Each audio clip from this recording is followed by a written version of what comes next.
안녕하세요. 물된 동산 TV 에스테르입니다. 오늘은 불충분한 구원의 확신, 거기에 머물러 있지 마세요. 라는 제목을 가지고 여러분과 나누기를 원합니다. 20대 초반 당시 저는 말씀에 대한 갈급함이 몹시 심했습니다. 하나님의 말씀을 알고 싶은데 교회에서 성경을 가르치지 않으니 말씀을 가르치는 곳을 찾아 헤매다가 겨우 만난 곳들은 대부분 이단이었습니다. 감사하게도 성령님께서 저를 지켜주셔서 이단에 빠진 적은 없었습니다. 제가 알고 싶었던 것은 하나님의 말씀, 곧 성경인데 당시 대부분의 교회에서는 선교단체에서 만든 훈련 교재들을 가지고 구원의 확신부터 시작해서 주제별로 가르치는 것이었습니다. 저는 그러한 제자 훈련을 받으면 받을수록 지식은 쌓이는 것 같은데 지옥 같은 마음의 상태, 원망, 분노, 시기, 질투 이런 감정들에서 헤어나올 수가 없었고 영혼은 더욱 곤고해졌습니다. 지식적으로는 복음을 알고 예수님을 그리스도로 시인하는데 저의 마음이나 삶은 변화가 없었습니다. 왜 그랬을까요? 그것은 하나님을 영으로 알지 못하고 그분에 관해 지식으로만 알았기 때문입니다. 저는 영으로 하나님을 만나려고 기도원에도 가보고 부흥에도 가보았지만 거기서 만나지 못했어요. 그런데 얼마 후 골방에서 홀로 말씀을 읽고 기도하다가 영으로 주님을 만나게 되었습니다. 그때부터 혼자서 성경을 공부하기 시작했는데 성령께서 가르쳐 주시니 말씀이 송이꿀보다 더 달다는 뜻이 무엇인지 이해하게 되었습니다. 전에는 성경을 읽으면 잠만 오고 도무지 이해가 되지 않았는데 말이죠. 성경은 말합니다. 너희는 주께 받은 바 기름 부음이 너희 안에 거하나니 아무도 너희를 가르칠 필요가 없고 오직 그의 기름 부음이 모든 것을 너희에게 가르치며. 요한일서 2장 27절에 이 약속의 말씀이 제게 이루어진 것이죠.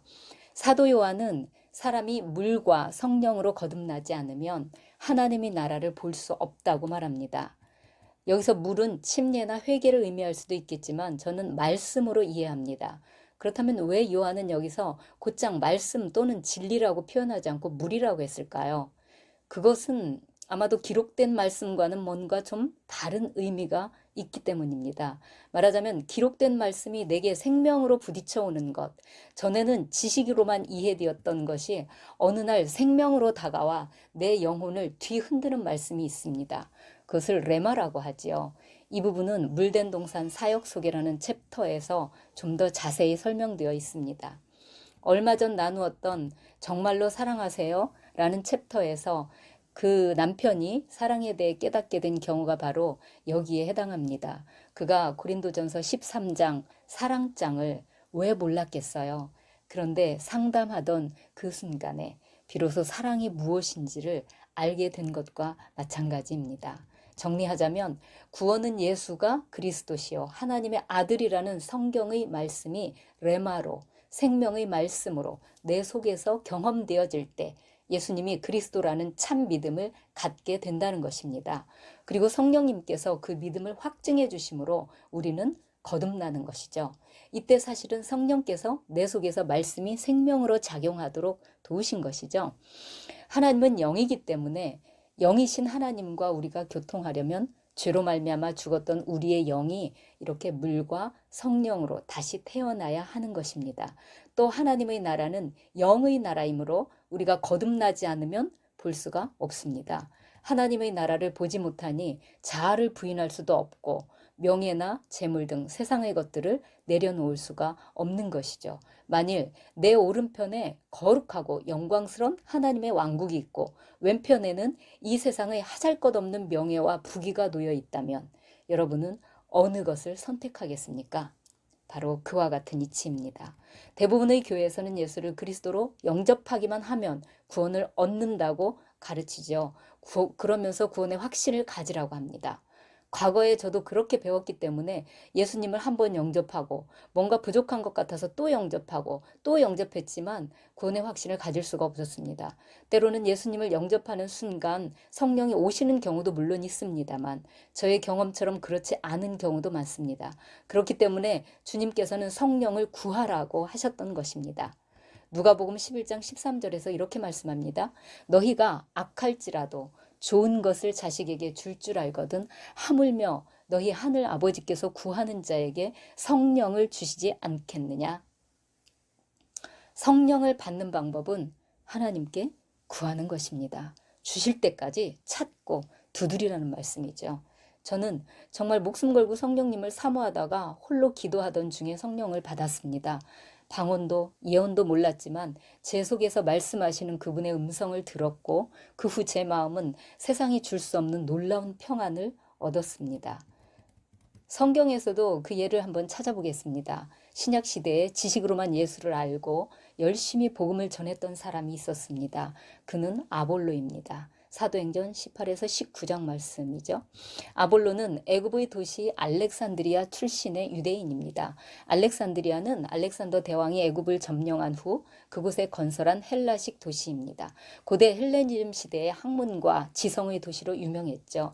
당시 유대인은 그 도시에서 매우 큰 디아스포라를 형성하고 있었고 회당을 중심으로 여호와 신앙을 지켰습니다. 우리가 갖고 있는 구약 성경은 알렉산드리아에서 70인의 유대교 랍비들에 의해 헬라어로 번역된 것입니다.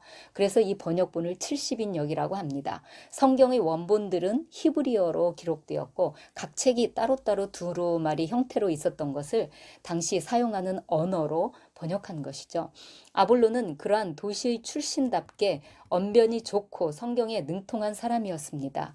그는 초대교회 시대의 학문과 지성의 중심이었던 에베소로 가서 안식일이면 회당에 들어가 예수 그리스도의 도를 가르쳤습니다.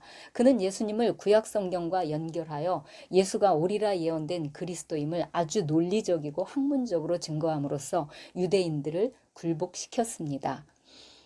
그런데 그는 성령을 알지 못했습니다.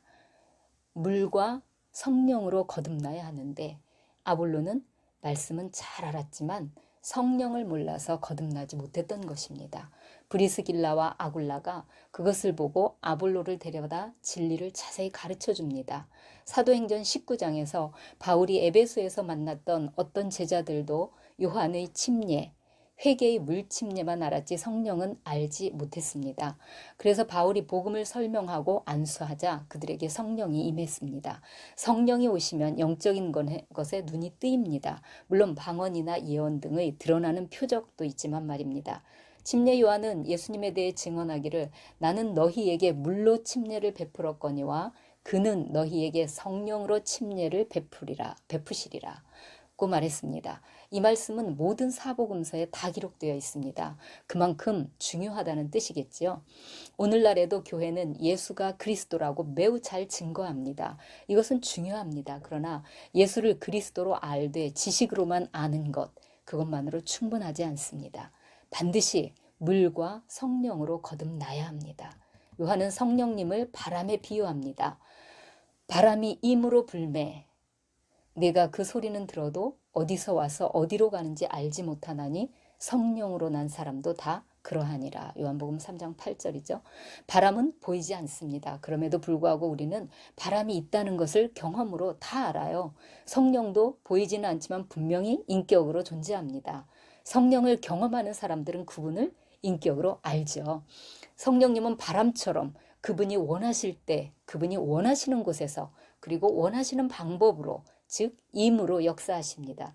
누군가에게는 부드러운 바람처럼 잘 알아차리지 못할 정도로 조용히 오시고 어떤 이에게는 폭풍처럼 강한 진동과 표적 또는 방언이나 예언 등을 동반하기도 하시고 저의 경우처럼 음성과 하염없는 눈물을 동반하기도 합니다. 성령을 받는 사람의 상태에 따라 다른 것 같습니다.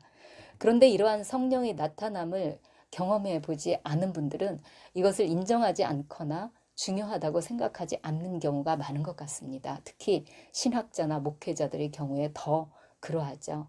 이런 분들은 그가 아무리 학식이 많고 성경에 능통하여 뛰어난 설교를 한다고 해도 아볼로처럼 성령님을 모르는 것입니다. 아볼로는 겸손하여서 복음을 들었을 때 자신의 부족함을 알고 곧 성령을 구하였지만 오늘날 우리 주변에는 성령 받은 사람들을 무시하며 오히려 무당 취급하는 맹인들이 많습니다. 사도 바울은 거짓된 구원의 확신에 속고 있는 분들에게 이렇게 분명하게 말합니다.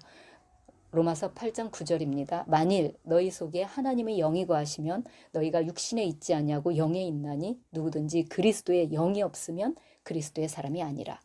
너희 안에 성령이 계시는지 확인해 봐. 성령이 없으면 구원받지 못한 거야. 라고 분명하게 말씀하는 거죠. 우리가 알고 있는 구원의 확신과는 많이 다르지 않습니까? 고린도후서 13장 5절에서는 이렇게 말씀합니다. 너희는 믿음 안에 있는가? 너희 자신을 시험하고 너희 자신을 확증하라. 예수 그리스도께서 너희 안에 계신 줄, 영으로 계신 거죠.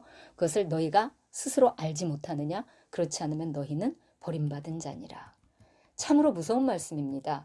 바울이 특히 고린도 교회에게 이 말씀을 한 것은 이유가 있습니다. 당시에 예루살렘은 목숨을 걸고 예수님을 믿었지만 고린도라는 도시는 달랐습니다. 고린도는 항구 도시로서 외부의 종교나 타모나 유입이 자유로웠습니다. 그래서 지금 우리처럼 예수 믿는다고 박해를 당하는 일은 없었고 오히려 장사하거나 사업하는데 교회가 도움이 되었을 것입니다. 고린도 교회 교인들 중에는 예수가 그리스도임을 시인하고 인정했지만 바울이 볼 때 아직 구원받지 못한 사람들이 있었던 거죠. 구원의 확신, 이것은 우리의 신앙에서 가장 중요한 부분입니다. 여러분은 어떻습니까? 오늘 여러분 자신의 믿음을 점검해 보시기 바랍니다. 구원에 대해 좀 더 자세히 알기 원하는 분들은 저의 메시지 중 한 번 구원은 영원한 구원인가 1, 2, 3강을 반복해서 묵상해 보시기를 권합니다. 다음에는 성령님의 역할에 대해 생각해 보는 시간을 갖도록 하겠습니다. 샬롬.